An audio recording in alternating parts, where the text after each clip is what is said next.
보지 못하는데 좀 쉽게 좀 설명을 해달라고 했더니 선배님 책임입니다. 그래서 책임입니다. 모든 주민들이 책임을 지지 않기 위해서 필사적인 노력을 하는 거예요. 북한사회가 일을 잘해서 이익을 남기고 무슨 좋은 건의를 한 사회가 아니고 혹시라도 내가 책임질까봐 자기하고 실제 관련도 없는데 우리 아버지가 발언 잘못해가지고 자기도 다시 풀려갈 수도 있잖아요. 전전긍긍하면서 사는 사회. 그 사회가 경제가 발전되는 건 있을 수가 없는 거예요. 그게 지금 남한하고 북한하고 경제력의 차이가 이렇게 45대 1로 되는 가장 중요한 이유고, 북한이 그러한 이 개혁 개방을 해서 이 책임을 걱정하지 않는 그런 사회가 되면 몰라도 그렇지 않으면 북한의 경제는 마찬가지예요. 그러니까 핵이나 이런 거 해가지고 협박 공갈 해가지고 돈을 대량 원조를 받아내는 협박 공갈하는 수밖에 다른 방법 없어요. 사회 자체가 생산이 늘어나고 이런 거는 기대하기 어려운 거죠. 그게 공산주의가 망한 이유죠. 70년, 그러니까 1917년 볼셰비키 혁명이 된 후에 이상은 얼마나 좋아요. 모든 개인들이 자기 능력껏 일하고 그리고 필요한 만큼 쓰게 하는 이상적인 사회를 만들고 싶어 했죠. 근데 실제 그건 인간이 석가모니나 무슨 예수님이나 이런 아주 정말 훌륭한 사람들은 우리 지구상에 정말 거의 없다고 보죠. 다 개인 욕심이 있는 거 아니에요. 특히 공산당은 물론이고 관료들은 그렇습니다. 저는 외교부에서 오래 있었지만 그거는 권한이 거의 없는데도 불구하고 관료들은 자기 편하게 이래요. 내가 정말 대학교 졸업할 때 국가민족을 위해서 일한다고 하면서 관료가 됐음에도 불구하고 가서 일을 하는데 게을러지잖아요. 내 고객에게 입장에서 생각을 하는 게 아니라 내가 편한 데 가서 내가 편한 시간에 오라고 그러는 거예요. 고객의 편한 시간에 가서 해주는 게 아니고. 그러니까 이 권력을 조금이라도 가진 사람의 경우는 자기 편하게 일하는 거고, 공산주의의 소위 볼셰비키에 의해서 만드는 러시아의 경우에 공산당은 주민 이익을 대변하고 보호하는 보호자라고 자처했음에도 불구하고 결국 혁명 열기가 식어버리니까 완전히 그거는 국민들을 억압하는 가장 나쁜 조직이 돼버리는 거죠. 그러니까 배급하는데 자기가 팬들에게 잘하면은 내 친구한테 더 많이 가게 되는 거 아니에요. 그런 짓들을 반려사회에서는 하게 되고 가장 심했던 데가 공산주의 사회였어요. 결국 공산주의는 아무리 무기가 미국보다 더 핵무기를 많이 생산했다 하더라도 결국 고르바초프 때 그걸 인정했을 때는 이미 너무 늦었고 어떻게 걷잡을 수 없이 망할 수밖에 없었죠. 그래가지고 볼셰비키 혁명 이후에 70년의 역사는 이제 끝나게 되는 건데, 북한이 그러면 예외일 거냐 하는 문제예요. 북한은 특수한 나라니까. 우리 좌파들 그렇게 얘기합니다. 아무리 어려워도 북한은 망하지 않는다. 그렇게 얘기를 해요. 그러면서 1년에 10억 불씩, 10억 불이면 그 당시에 북한, 지금은 조금 적하지만 그 당시에 북한의 GDP가 250억 불이거든요. 4% 정도씩을 퍼주면서 북한 절대 망하지 않는다고 이렇게 얘기를 하는 거예요. 그게 우리 한국 사회 좌파들의 얘기였었고, 실은 그냥 놔두면은 망할 수밖에 다른 방법은 없죠. 그러니까 망하지 않기 위해서는 이 핵이나 미사일과 같은 공포의 무기를 가지고 자기를 방어를 하면서 경우에 따라서는 그걸 쓸 것처럼 하면서 많은 대량 원조를 뽑아내는 이런 방법으로 북한이 생존을 한다고 볼 수가 있게 됐습니다.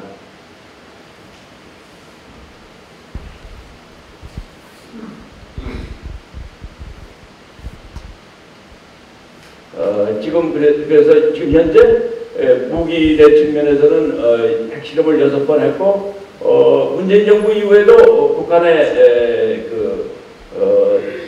탄도미사일 실험을 11번이나 했군요. 이런 식으로 해서 지금 소위 미국이나 한국이 보기에 우리는 레드라인을 안 넘어갔다고 보는데 거의 다 지금 레드라인 넘었다고 보는 게 맞겠죠. 북한이 협박을 해서 돈을 뜯어내는 방법을 하나 보여드리겠습니다. 이게 1999년 6월 27일자 노동신문에 났는데, 북한에서는 김대중 대통령을 굉장히 환영하고 굉장히 좋아할 거로 생각했는데, 그게 이 노동신문의 기사라기보다는 김대중을 비난하는 한민통인가 하는 거기 고발 광고예요. 거기에 김대중 역도의 부정부패 행위를 고발한다 이렇게 나온 거예요. 그럼 왜 그러냐면 98년 2월 25일 날 김대중 대통령이 취임을 하고 조금 지나면서 임동원 특보 이 양반이 곧 남북 간에 좋은 소식이 있을 겁니다. 정상회담 할 겁니다. 뭐 이런 식으로 얘기하는데 그게 안 되는 거예요. 계속 안 되는 거예요. 그러더니 98년에 됐는데 99년이 돼도 안 되는 거예요. 근데 99년 6월 27일자에 보면 이렇게 나오는 거예요. 김대중 역도의 죄악성을 고발한다. 내용은 이런 나쁜 짓을 해서 나쁜 재산이 한 4천억 내지 5천원이 있다 하고 이렇게 욕을 하는 겁니다. 이 얘기는 정보적인 차원에서 남한 정부 돈 단다고 지금 협박하는 겁니다.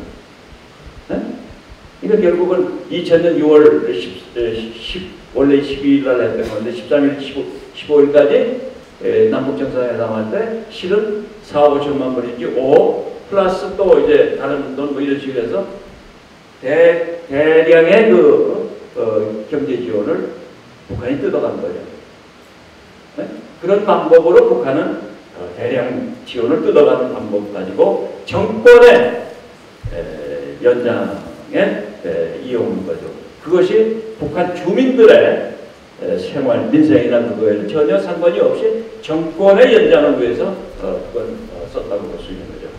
그게 북한이 대량 원조를 얻어가는 그런 전형적인 방법 중에 하나입니다.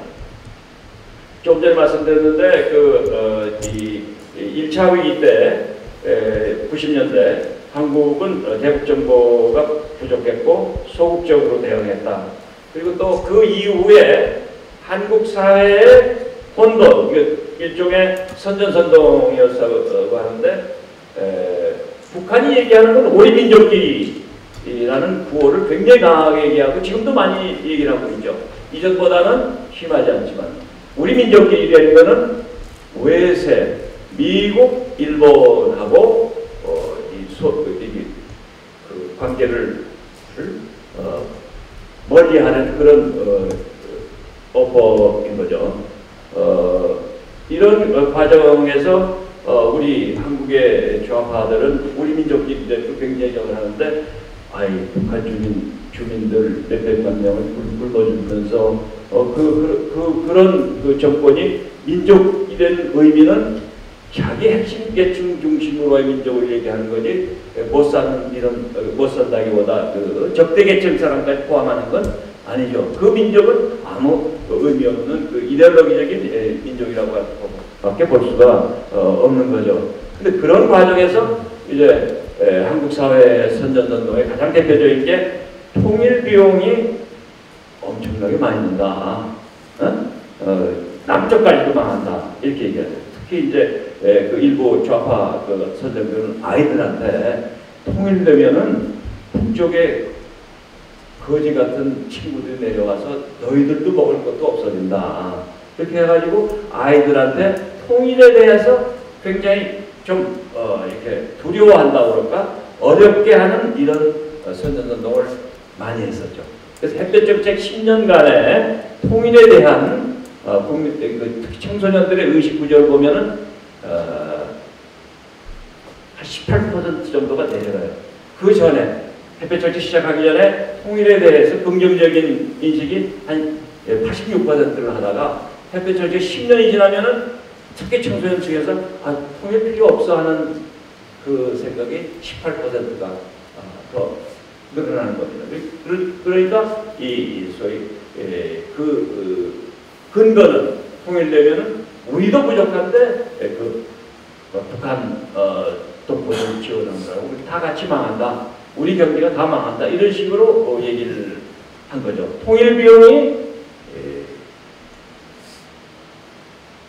분단 비용보다 훨씬 크다고 얘기했고, 따라서 통일을 안 하는 게 좋다는 그런 그 사회적인 그 인식을 자꾸 이렇게 선전운동으로 했었는데, 저하고 통일을 원해 있던 지금 죽은 경제학자가 그렇지 않다. 통일 비용보다 분단 비용이 5년, 10년을 계산하면 분단 비용이 훨씬 더 크다. 그 얘기는 분단 비용은 통일 이익으로 볼 수 있죠. 그러니까 처음에 단기간은 여러 가지 급변사태라든가 이런 의미에서 비용이 많이 들어간다는 건 사실이지만 5년, 10년 가면은 그 이익이 훨씬 크죠. 그거는 독일의 경우에 그게 증명이 됐죠. 독일이 1990년에 통일이 되고 15년이 되니까 통일된 독일의 경제가 정상화가 됐습니다. 그래서 지금 현재 메르켈 독일이 유럽에서 가장 강한 경제를 갖고 있지 않습니까? 물론 그 통일하는 과정에서 굉장히 이성적으로 이 독일 정부나 독일 국민들이 그걸 대응을 해가지고 이렇게 만들었겠지만은 15년이 되니까 통일된 독일 경제가 망한 게 아니라 유럽에서 가장 강한 경제가 됐고, 지금은 유럽에서 가장 그 영향력이 크지요. 뭐 그리스에서 재정 파탄이 났을 때 메르켈 독일 정부가 이걸 어떻게 할 건지 결정하지 않습니까? 독일이 그만큼 강해진 거예요. 그래서 제가 그 당시에 여기 주한 대사한테 물어봤어요. 한국이 통일되면은 한국 경제가 통일된 한반도의 경제가 정상화되는데 얼마나 걸리겠습니까? 했더니 그분 얘기는 독일은 처음 해봤는데 시행착오도 있었다. 그런데 한국 사람이 정말 현명해가지고 독일이 했던 시행착오 잘못한 거 이걸 좀 감안해가면서 잘 대응하면은 독일보다 절반의 시간이면 절반의 횟수가 지나면 한반도 경제가 정상화될 거다는 이런 얘기를 하더라고요. 그래서 지금 현재는 이론상 경제 이론상 통일이 될 경우에 그 통일 비용보다는 통일 이익이 많다는 건 그거는 이제 증명이 됐습니다. 그럼에도 불구하고 지금도 가끔 통일 비용이 너무 많기 때문에 통일할 필요 없다 하고 얘기하는 사람들이 많이 있죠. 특히 최근에 와서는 통일이라는 얘기보다는 평화라는 단어를 훨씬 더 많이 쓰는데, 그런 사람들은 대부분 이 통일을 빨리 하고 싶어 하지 않고, 통일이 된다 하더라도 연방제 통일이죠. 그러니까 정권은 그냥 살려두고 그 연방제로 해가지고 정권이 유지될 수 있도록 하자는 그런 통일을 염두에 있지 않나 이런 생각이 듭니다.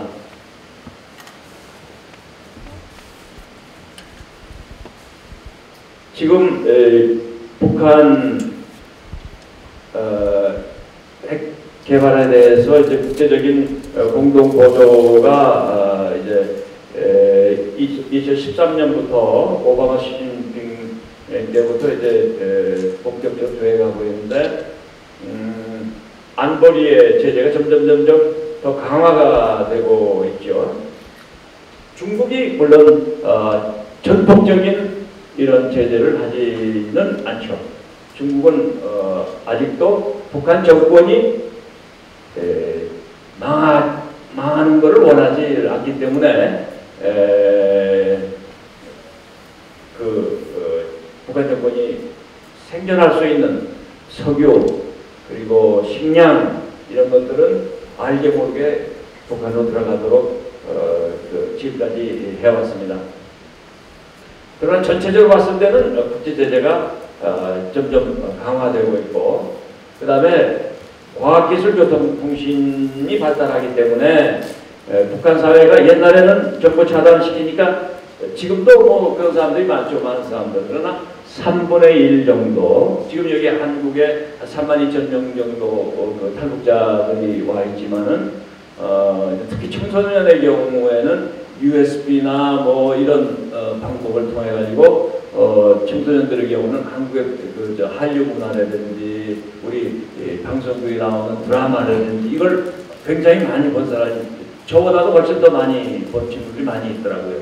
특히 국경지방의 경우는 많이 있고, 또 여기 탈북자들이 여기서 뭐 알바트에서 돈을 벌든지 하다가 자기 조카하고 전화를 하면은 그 조카가 돈 좀 보내달라고 그러면은 돈 벌어가지고 이제 북한에 브로커 통해가지고 보내면은 뭐 제가 듣기로는 한 3할 정도를 이제 그 커미션으로 주고 그걸 전달한다는 거죠.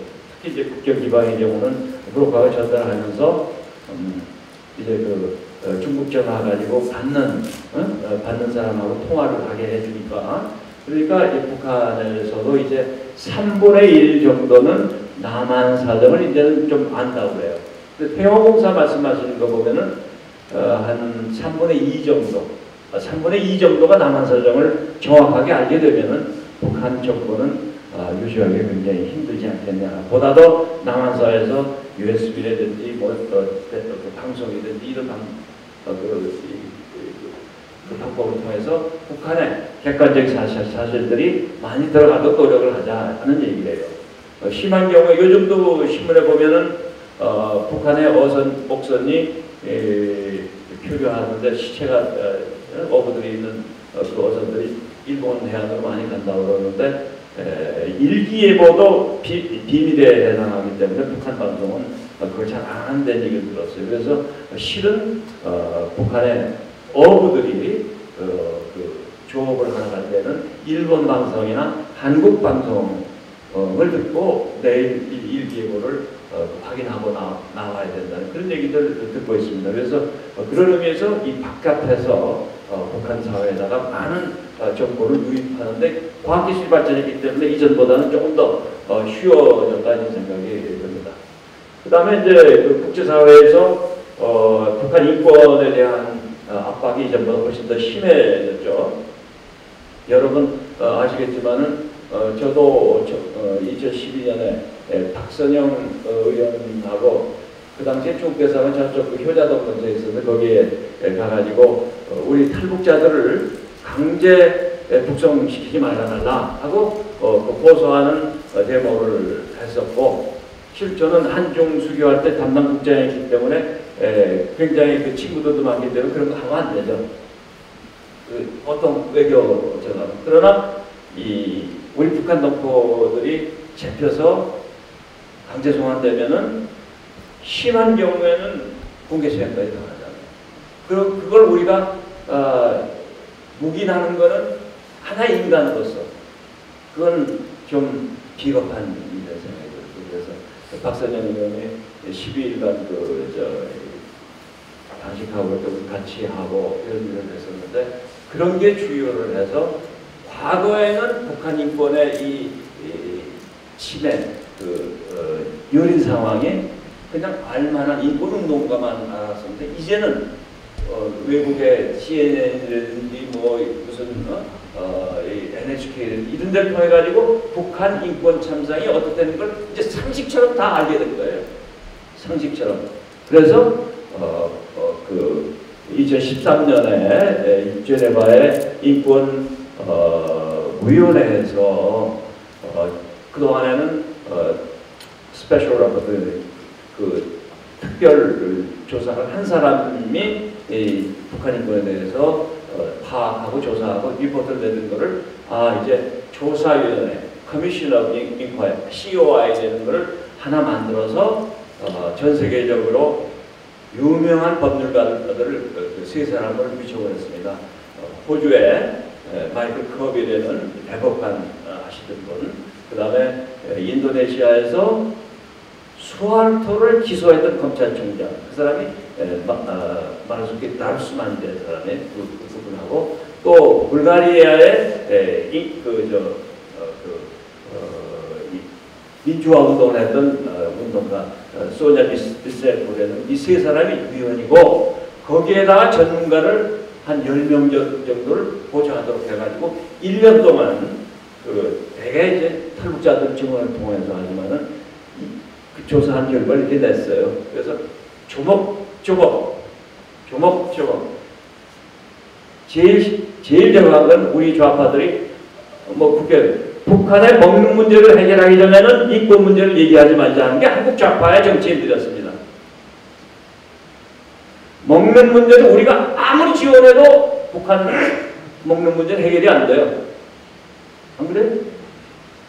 우리가 갖다 주면 그 북한 주민들, 탈북자들 얘기대로 5%도 그거 먹은 사람 없습니다.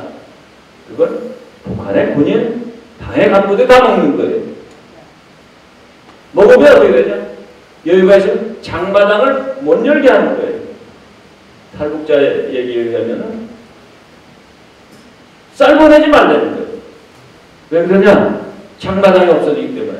차라리 쌀이 없어가지고 당 간부 또는 군인의 그 장교의 가족들이 장마당에 가서 쌀을 사서 하게 만들어진다. 북한의 90년대 정직한 사람들, 연구소에 그 연구원들이 있는 사람들을 국가에서 배급 줄 거를 기대하고 가만히 제대로 굶어 죽었잖아요. 정직한 북한 사람들은 이미 90년대 후반에 다 죽었다. 그때 살아남은 사람들은 장마당이 되는 걸 통해 가지고 살아가는 방법을 배웠다. 장마당만 있으면은 배급적인 것보다 훨씬 낫다 이거예요. 쌀을 보내지 않는 게 북한의 장마당을 유지시키는 방법이고, 따라서 그게 필요하다. 더 정확한 북한의 정권을 비판할 수 있는 자유, 언론의 자유가 있으면 이 문제는 해결되는 거예요. 비판하면은 당장 잡혀가지고 강제수용소 끌려나가기 때문에 아무 소리도 못하고, 김일성이 그 다락방 만들려고 해서 홍수가 나가지고 한데도 그걸 개선을 못하는 거 아닙니까? 비판할 자유가 있으면은 정부가 그 주민들의 의견을 듣지 않을 수가 없죠. 그렇게 되면 쌀 문제는 2, 3년 안에 다 끝나는 거예요. 그렇지 않습니까? 근데 한국의 정치인들이 쌀을 보내가지고 북한 주민들이 먹고 살기 전에는 북한 인권 문제를 얘기하면 안 된다고 하는 사람들이에요. 한국 사회에서. 그러나 그건 틀린 거죠.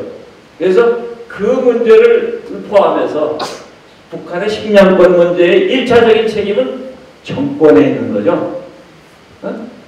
정권이 먹여 살리는 노력을 안 하는 거 아니에요. 군사비에서 조금만 해서 2억 불만 있으면 다 먹여 살릴 수 있어요.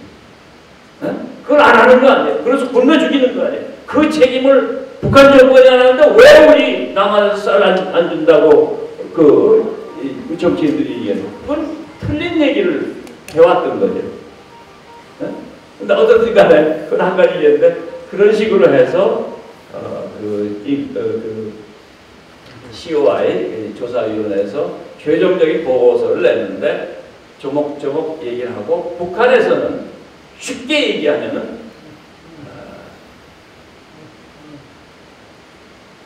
조직적이고 시스테매틱하고 와이드스프레드, 아주 광범위하고 또 심각한 grave violation of human rights가 지금 일어나고 있다.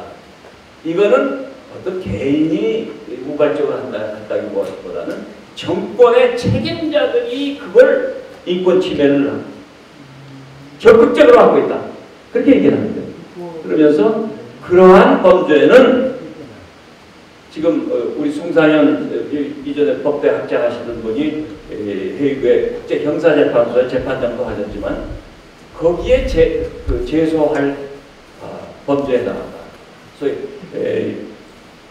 Crimes Against Humanity, 인도에 관한 죄에 해당한다. 그 재판소에 갈 수 있는 세 가지 요건이 있습니다. 하나는 Genocide, 그러니까 집단 살해하는 죄, 유고라든지 옛날 나치든지 이렇게. 또 하나는 전쟁 범죄. 이건 뭐냐면 전쟁할 때 포로를 학대해가지고 살해한다든지 또는 민간인을 이 전쟁법규 위반한다든지 이런 게 이제 두 번째. 세 번째는 인도에 관한 죄가 거기에 해당되는데 지금 북한에서 일어나는 죄는 인도에 반하는 죄에 해당한다. 따라서 그거와 관련이 있는 정책 결정자들은 그 ICC라고 국제형사재판소에 그걸 기소해야 된다. 그렇게 건의했고 그게 UN 인권이사회 UN 총회에서 채택이 됐습니다. 다만 북한이 그 협약에 우리는 협약 당사국이지만 북한이 협약 당사국이 아니기 때문에 그런 경우에는 UN의 안전보장이사회에서 북한의 책임자, 예를 들어서 김여정을 그 ICC에 제소하도록 결의를 해줘야 돼요. 그래서 총회에서는 안전보장이사회 보고 당신네 그 안전보장이사회 결정을 해달라고 매년 결의를 합니다. 그래서 작년까지 4번 안전보장이사회에서 그게 의제로 올라가 토의를 해요. 그런데 중국하고 러시아는 그거 자기는 찬성 안 한다 그래가지고 결의안을 통과시키지 않는 거죠. 그래서 이제 통과를 안 되었기 때문에 김정은은 지금 물론 ICC에 지금 기소는 안 됐지만은 지금 국제사회의 의견은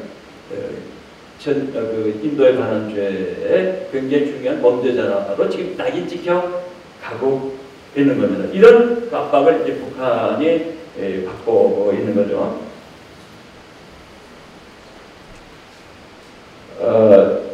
이 북한이 그러한 경제적인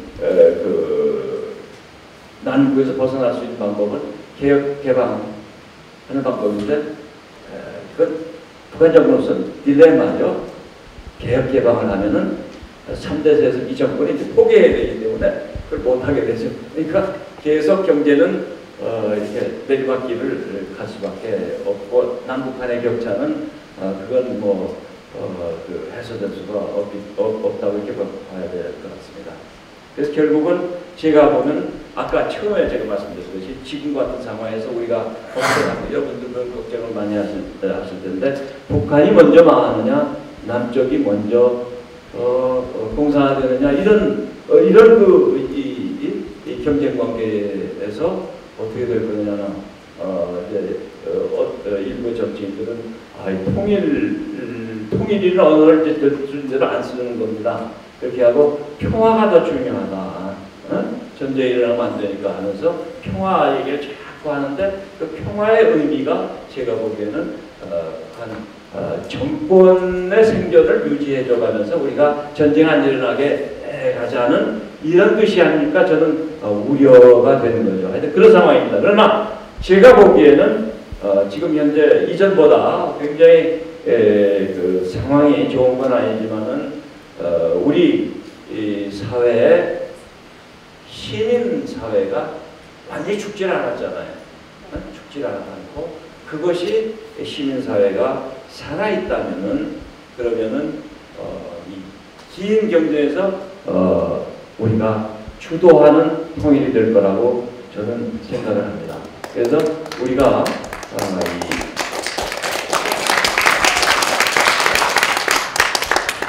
우리가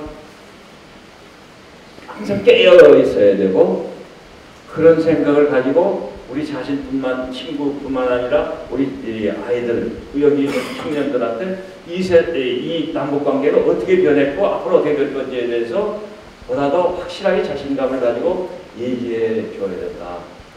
저 생각은 한 5년 정도면 그 날이 올 거라고 생각해서 지금 현재 조금 더 오래 가네요. 그런데 그 경우에 그 통일은 어떻게 돼야 되느냐.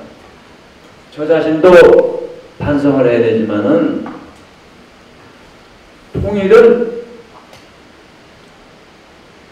우리가 통일하게 된 적극적인 의지가 없어 통일은 절대 못합니다. 네? 통일을 하게 된 적극적인 의지가 있어야 돼요. 저희가 그 연구소에서 2006년에 북한의 급변 사태 그리고 앞으로 대응책에 대해서 세미나 심포지움을 한번 해서 유호열, 뭐 남성우, 뭐 이렇게 하고 그래서 책을 2007년 1월달에 냈습니다. 그걸 본 일본에 있는 교수가 제가 나중에 만났는데 그걸 잘 꼼꼼히 읽어봤는데 한국은 통일하기 힘들겠다 그러더라고요. 저보고 왜 그러냐? 그때 그 토론한 요지를 보니까 우리 그 참석해서 발표하는 사람들이 미국은 어떻게 생각할까?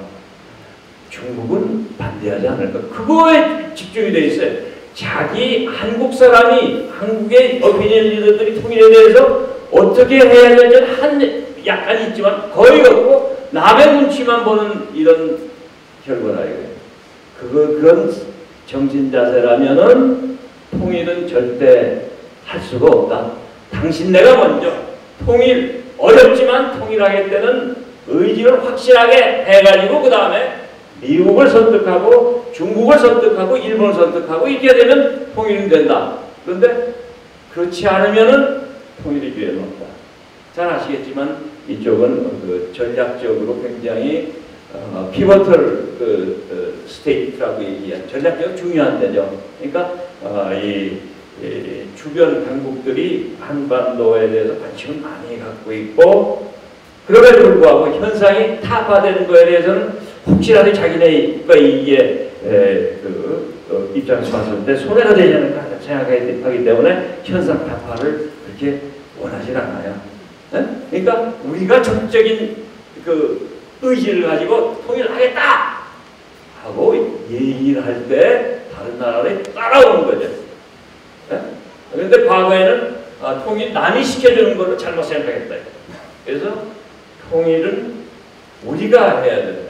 그래서 2010년에 이제 저희가 책을 내고 그걸 요약했던 이명박 대통령한테 전달했더니 이명박 대통령이 8월 15일 날 처음 이제 통일세 문제를 비롯해서 통일 문제를 생각할 때가 됐다. 아주 조심스럽게 처음 적극적인 의지를 표시했어요. 중국의 학자가 그 전에 와서는 제가 지금 말씀드린 대로 한반도 통일 나만 당신네들 있는데 당신네들 의견이 뭐야? 하고 저한테 비판을 했거든요. 그래서 이명박 대통령의 그 파일럿 경축사를 제가 전했더니 이제 알겠다. 한국 정부가 이제 통일할 생각이 있는 모양이다 하고 얘기하더라고요. 박세일 교수가 돌아가시 전에 미국에 가가지고 이제 그런 중국 학자 비판할 때요. 가서 세미나 하는데 미국 학자들이 한국 정부는 한국 사회는 통일할 생각이 없어 하고 여론이 그렇게 믿는 거예요. 그래서 박세일 교수가 돌아와서 그 해가 이제 언제인지 모르겠는데 KBS 사흘간인가 막 특별 강연을 하면서 통일 우리가 해야 된다고 이렇게 외쳤습니다. 그게 그 당시 얘기예요. 그래서 중요한 것은 한국이 적극적인 의지를 갖는 것이 중요하고 그 다음에 이제 설득해야 된다. 설득보다 우리 협조를 얻을 첫 번째 국가는 미국이죠. 미국은 앞으로 우리가 20, 30년 동안은 전 세계의 질서를 이끌어가는 주도적인 역할은 미국이죠. 여기 잘 아시겠지만 지금 현재 GDP 기준으로 할 때 미국은 이전보다 상대적으로 내려가고 중국이 올라간다고 그러는데 미국이 현재 IMF 통계 조금 전 나오기 전에 보니까 19조 달러를 미국이 생산해요. 19조 달러. 그리고 중국이 12조 달러. 우리 관련인은 일본이 4조 9천억 달러. 한국이 1조 5천억 달러. 일본이 우리보다 3배 조금 더 넘어요. 우리가 얼마나 커졌는지 알아요? 우리가 한일 협정한다고 반대하고 데모할 때 그 일본이 1960년대 초기에 우리보다 30배 정도 자산했어요. 그게 지금 우리보다 3배 정도 자산한 거고, 1인당 GDP, 명목 GDP로 하면은 한국 국민들이 생활 수준이 80% 정도는 따라왔어요. 그런데 여러분들 일본 여행해서 아시겠지만 일본의 자동차보다 한국 사람들이 쓰는 자동차 훨씬 좋습니다. 정말 일본의 20평이면 맨션이라고 붙여요. 주택 사정이 우리하고 비교할 수 없어요. 그것까지 다 해서 소위 PPP 계수로 하면 한국이나 일본이나 국민들의 생활 수준이 거의 마찬가지 정도 됐어요. 이 정도가 되어 있는데 제가 말씀드리고 싶은 건 미국의 소위 GDP는 상당 기간 계속 유지되고 정치적인 리더십, 그러니까 잘 아시다시피 2018년이 되면 미국은 금년부터는 에너지 수출국이 됩니다. 셰일가스라는 걸 2012년부터 개발을 해가지고 셰일 오일, 셰일 가스를 쓰고, 셰일 가스는 그 중동에서 가져가는 그 LNG보다 값이 엄청 싸거든요. 그러니까 미국 제조업이 밖에 나갔다 다시 중풍이라든지 다 지금 미국 들어가고 있죠.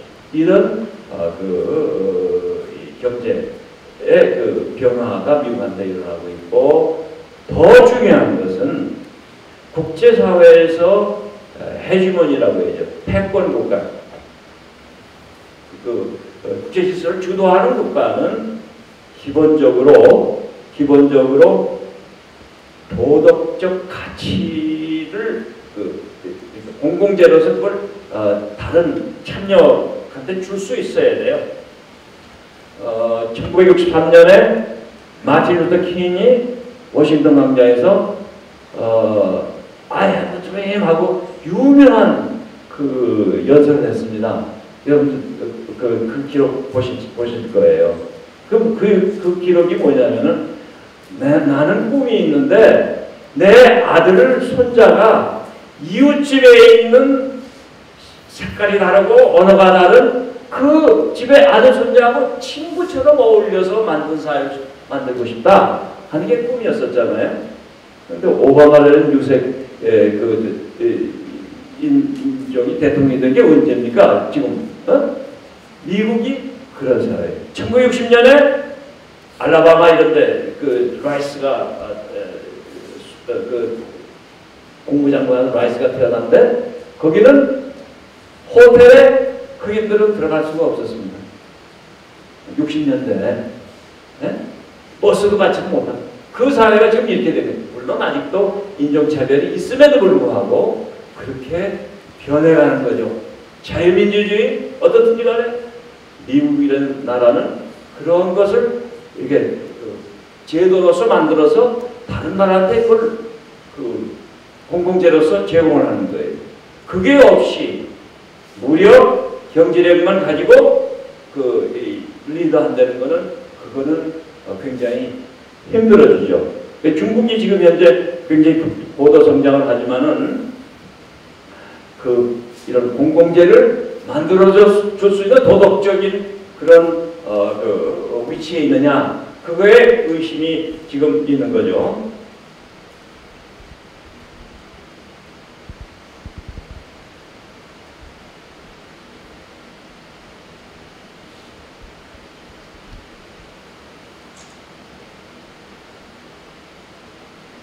제가 여러분 읽으신 분이 있을지 모르겠는데 요 책 한번 좀 보세요. 100년의 마라톤이라는 책이 있어요. 2015년에 나온 책인데 원서로도 교보에 가면 있고 또 우리 번역된 거 100년의 마라톤이라는 책인데 중국에 관한 책인데 저는 굉장히 이 다른 책은 읽어도 무슨 얘기인지 잘 모르겠는데 이거는 굉장히 핵심적으로 문제를 천착을 해서 얘기를 하고 있습니다. 100년은 뭐냐면은 중국 공산당으로 봤을 때 1949년에 건국을 했잖아요. 1949년에 100년이 되는 2049년에 그 중국의 꿈은 뭐냐? 지금 실비 얘기하는 중국몽이지만은 그건 뭐냐? 이 마이클 필스버리라는 이 중국 전문가, 중국어를 할 수 있고 중국 고전을 읽을 수 있는 사람인데 그 사람의 분석은 중국은 미국과의 공존이라기보다는 유일한 대국가가 되고 싶어한다는 게 그 결론입니다.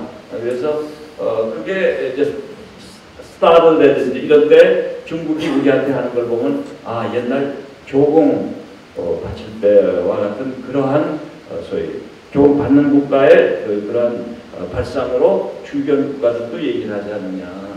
그래서 중국은 지금 현재 국경을 같이 하고 있는 나라가 14개 나라 정도가 되는데 그 나라의 실은 이웃을 많이 만들어야 되거든요. 근데 조공을 받는 이런 그 꿈을 갖고 있다면은 중국의 경우는 그 꿈을 이루기가 힘들죠.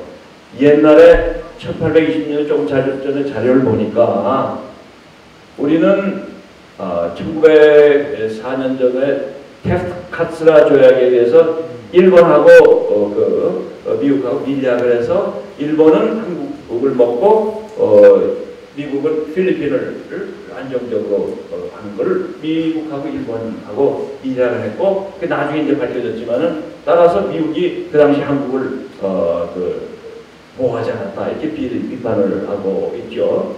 그런데 1820년 아펜전쟁 이전에는 전 세계 생산 GDP 생산 중에서 30%를 중국이 생산했습니다. 30%. 지금 한 15% 할 거예요. 그 당시에 미국은 1% 생산했어요. 네?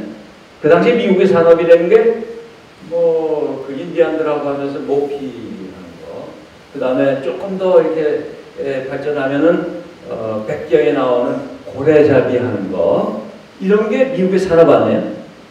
네? 그래서 1900년 되면서 자동차 산업 뭐 이런 식으로 해가지고 급격하게 발전해가지고 1차 대전, 2차 대전에 특히 2차 대전 끝날 때에는 미국이 전 세계 GDP의 45%까지 생산했어요. 지금 한 23% 이 정도 되는 거죠. 그 미국이 중국하고 관계에서 어떻게 될 거냐? 옛날처럼 미국의 경쟁력이 아주 뭐 1%, 2% 이렇게 되진 않죠. 그렇기 때문에 미국의 도덕적인 그런 공공재를 이렇게 전 국제사회에 줄 수 있는 그러한 능력이랄까 경제적인 위치랄까 이런 걸 봤을 때 중국이 혼자서 2049년에 유일한 조공을 받는 국가로 만드는 것은 그거는 힘들지 않을까 이런 생각이 듭니다. 특히 이제 제가 이제 중국에 갔을 때 제가 중국 국무원에 있는 에코노미스트가 얘기하는데 지금 인상 깊은 게 있어요. 부의 분배, 지니게스라고 하는 게 있죠. 지니게스가 중국이 의외로 나쁩니다. 공산주의를 이렇게 한다고 그러지만은 가진 사람하고 안 가진 사람하고 이 차이가 중국 의외로 굉장히 많습니다. 3년 전쯤 들은 얘기인데 상위 10%하고 하위 10%하고 이 격차를 얘기하는데 지금 전 세계에서 가장 그 분배가 괜찮은 나라, 소위 평등사회라고 하는 나라가 덴마크나 북구라파 6대1 정도의 차이가 있대요. 6대1. 그 다음이 일본, 한국 정도인데 10대1 정도 돼요. 또 그 다음이 미국 정도. 물론 중간에 있겠지만 우리가 사실 미국이 15대 1 정도 된다는데 중국 어느 정도 될까요? 25대 1.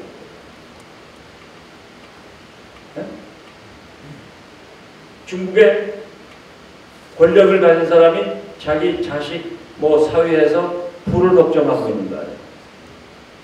부정부패 조영강인지 뭐 이렇게 한 사람들 그 가지고 있는 재산이 우리 돈으로 17조 원인가 얼마 안 해. 그게 공평한 사회가 아니에요. 그래서 물론 시진핑이 그 사회를 보다 더 잘하기 위해서 부정부패를 단속하면서 뭐 거기도 정적 치고 뭐 이렇게 하겠지만 그 부정부패가 쉽게 해결될 수 있겠느냐 하는 의문이 있어요. 그래서 중국도 굉장히 큰 문제가 있고 경제 성장이 제대로 되지 않으면은 밑에 있는 농민공이든 이런 사람들이 굉장히 사회에 대한 불만이 터질 수 있다. 거기다가 지금 신강성인지 그 티베트 같은 데는 그거는 중국의 중국의 안에 들어와 있지만은 제가 보기엔 그건 조금 있으면 그건 독립할 수밖에 없지 않을까 하는 이런 생각이 들더라고요. 그래서 중국의 장래가 그렇게 순탄한 것이 아니라는 생각이 들고 따라서 저희가 보기에는 중국이 2016년부터 그래요. 일본은 1990년부터 장기 정책이 시작됐는데 가장 큰 이유는 인구 보너스가 없어졌다고 그 사람들 이게 무슨 얘기냐면 산업생산 인구 15세부터 64세 인구가 일본의 경우에 1990년부터 줄어들기 시작했어요. 한국하고 중국이 2016년부터 산업생산 인구가 줄기 시작했습니다. 중국의 문제는 한국과 중국의 경우는 소위 얘기하면 나라 부자가 된 다음부터 그게 된 거예요. 2만 불이 넘어서 인구 보너스가 없어졌고 중국은 지금 8,000불 되면서 그게 된 거예요. 그래서 그 중국으로서는 굉장히 어려운 점이 있다. 잘 아시겠죠? 1978년부터 중국이 어떤 정책을 썼냐면 경제 성장을 하기 위해서 인구 부부가 한 아이만 낳기로 했는데 그게 이제 쭉 계속된다면 한 아이가 자기 부의 부모, 모의 부모에서 뭐 자동차를 타면은 그 7인승인가 8인승이 유행한다는 거 아니에요. 그렇게 같이 움직이기가 편하니까. 그러니까 그 젊은 사람 한 사람이 자기 부모와 또 부모의 부모까지 다 부양해야 되는 거라면은 이 경제가 굉장히 발전하지 않으면 굉장히 그 경제는 고도 성장을 유지하기는 어렵지 않느냐. 그래서 저는 이제 중국 사람 만나면은 이제 경제적으로는 한반도 통일되는 게 훨씬 중국한테 좋을 거다. 그래서 이제 그 경제 얘기를 하거든요. 그렇게 되면 우리가 통일되면은 지금 중국의 동북 지역, 만주 지역이 한반도하고 연계가 돼가지고 새로운 경제 발전의 폭발적인 이런 현상이 일어날 거다. 한중 수교 한때 92년이었어요. 그때 한중 수교가 되니까 일본한테 우리가 기술 배우느라고 10년, 20년 아무리 일본 사람들이 안 가르쳐주던 기술인데 한국의 중소기업 하는 분들이 신발, 뭐 무슨 양말 공장, 옷 가게 해가지고 막 가가지고 다 해줬잖아요. 그러니까 중국 사람들은 그거 어떻게 하는지 몰라서 우리가 다 그냥 가서 공장 세워서 한 5년, 10년 안에 중국이 소위 그 당시 필요한 노동 집약적인 산업을 완전히 마스터하게 만든 거예요. 그게 중국의 보도 성장의 기본이 됐고 전 세계 시장에서 중국 상품이 그렇게 지금 압도하는 이런 현상을 만들었었는데 이제 남북한이 통일되고 또 만주하고 이게 경제적으로 하나의 또 번역이 되면은 중국은 다시 한번 경제가 일어설 수 있다. 이 얘기를 제가 이제 여러 번 하는데 그거에 대해서 반대한 사람은 없어요. 다만 정치적으로 중국이 지금 갑자기 북한 정권이 넘어지면은 미군이 안독한 두만강까지 와가지고 자기네 북경을 바로 바라보게 되는데 그건 곤란하다. 그러니까 북한 정권이 망하는 방법은 두 가지가 있다고 봐요. 하나는 석유를 끊어버리는 거예요. 그럼 북한 경제가 안 돌아가게 되는 거예요. 또 하나는 탈북자들을 한국에까지 돌려줄 필요 없어요. 그냥 중국으로 넘어온 사람들을 난민으로 인정한다. 여기서 너 알아서 먹고 살아라 하고 붙잡아가지만 않으면은 그럼 북한 주민들이 그냥 물밀듯이 그 중국으로 넘어가게 될 것이고 그것은 바로 곧 북한 정권이 망하는 거예요. 이 두 가지가 치명적인 건데 중국은 무슨 수가 있어도 이거를 못하게 해서 북한 정권을 유지시키겠다는 게 지금 현재 생각이죠. 근데 좀 더 길게 봐야 되고 우리가 어떻게 이걸 중국을 설득할지 우리 설득을 많이 해야 돼요. 중국 자체도 앞으로 장래가 탄탄하고 볼 수가 없다. 중국 자체에 약점이 있다. 이걸 가지고 우리가 중국하고 우리가 많은 대화도 하고 해야 되지 않나 이런 생각이 듭니다. 그래서 지금 다시 말씀드리면은 우리가 통일하겠다는 의지만 확실하게 해가지고 미국의 협조를 얻고 중국을 설득하면 결국은 우리가 통일을 이룰 수 있다는 이 꿈을 저는 가지고 있습니다.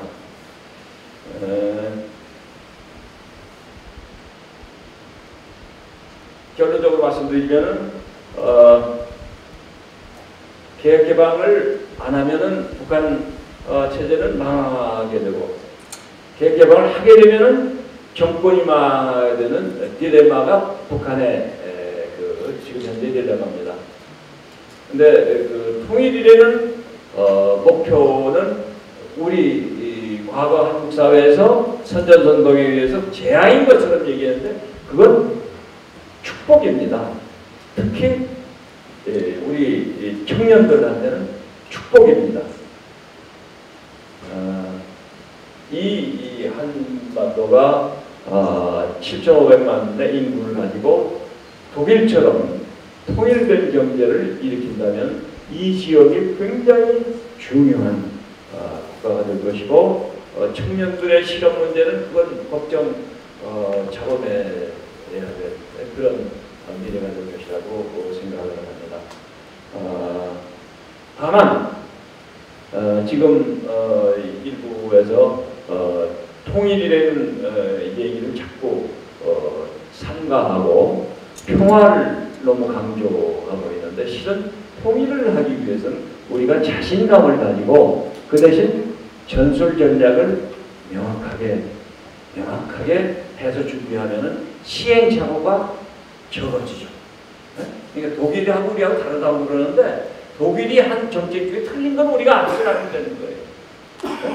거기서 필요한 건 우리가 취해서 하게 되는데 2011년에 영국의 IISS에서 권고한 얘기가 굉장히 인상적이기 때문에 그걸 코트를 하고 싶습니다. 맨 마지막 구절이에요. 대한민국이 어떻게 해서 OECD에 들어갔냐? 그게 그냥 저절로 들어간 게 아니다. OECD 최빈국, 케냐 이런 데보다 훨씬 못하던 그 대한민국이 OECD에 들어가게 된 거는 그때 정치 지도자들이 이 비전하고 플래닝을 가지고 경제를 발전시켰기 때문에 그랬다. 우연히 된 게 절대 아니다. 그러면서 한반도 통일 그건 그냥 놔둬도 시간이 지나가면 남한 주도로 될 수밖에 없다. 그런데 아무 준비하고 넉넉히 있다고 하지 말고 이전에 경제를 개발할 때 그때 그 비전, 플래닝 이거를 가지고 했던 것과 똑같은 방법으로 하면 훨씬 쉽게 될 것이다 하는 게 그 IISS에서 우리한테 권고한 건데 저는 경청할 가치가 있다고 생각을 합니다. 너무 시간 많이 썼죠? 감사합니다. 제가 이 대학에서 법학을 공부를 했는데요. 아까 김은구 대표 말씀하셨는데 제가 참고 자료를 한번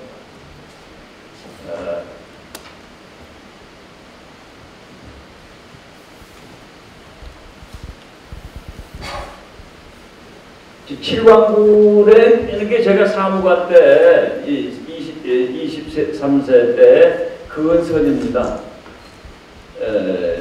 이쪽 그 빨간 선이 오키나와 해구고 그쪽 해구의 깊은 데까지 우리 거라고 얘기를 해서 칠광굴에 있는 걸 그었고 저 빨간 섬인 데가 이어도죠. 이어도에 우리가 지금 인공시설물을 설치했기 때문에 중국이 저것도 자기네 거라고 지금 주장하고 있는데 우리가 훨씬 유리한 고지를 차지한 거죠. 이어도 나중에 얘기죠. 김치중 장관한테 했는데 칠광구를 이렇게 그어가지고 일본 그 외무성에서 왜 오키나와 바로 앞에까지 한국 거라고 주장하느냐 그러면서 우리 보고 교섭을 하자고 그랬어요. 근데 제가 사무관 때고 우리 과장도 저를 좋아하기 때문에 일본하고 교섭할 필요가 없다. 대륙붕이라는 게 육지 영토가 자연적으로 연장된 건데 어떻게 오키나와는 섬에서 이렇게 골짜기를 넘어서 대륙붕이 되느냐.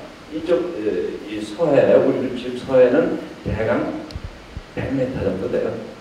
아주 저쪽 밑에 나가면 200m 이렇게 내려가지만은 이게 한국하고 중국하고 그 연장되는 그 대륙붕 그거기 때문에 이 대륙붕과 너희들 오키나와 섬을 기초로 하는 대륙은 별개의 거다. 그러니까 우리가 교섭할 필요가 없다고 우리가 버텼어요. 그랬더니 그 일본 외무성에서 하나무라라는 이 경단련이라는 데가 있어요. 일본에 계단련에 정치자금 담당하는 그 부회장을 한국으로 보냈어요. 보냈는데 뭐라고 했냐면 문화를 사랑하는 일본인 경제인 방한단 해서 한국에 왔습니다. 69년에 왔는데 그때 와가지고 오는 목적은 문화이익이 아니고 박정희 대통령을 만나는 거예요. 그래서 박정희 대통령을 만났어요. 그래서 일본 외무성이 원하듯이 요 칠광구 요거 일본하고 협의해야 되는 거다 해서 외무성 실무자들끼리 협의하게 해달라고 했더니 박정희 대통령이 좋다고 그래 하게 해주겠다고. 근데 조건이 하나 있는데 포항제철 우리가 지금 103만 톤짜리 만들려고 그러는데 그게 한 2억 불 정도 든다. 지금 그 2억 불 정도 드는데 그거 일본에서 우리 경영자금 받도록 되는데 그걸 거기다 좀 쓰면 어떻게 했느냐.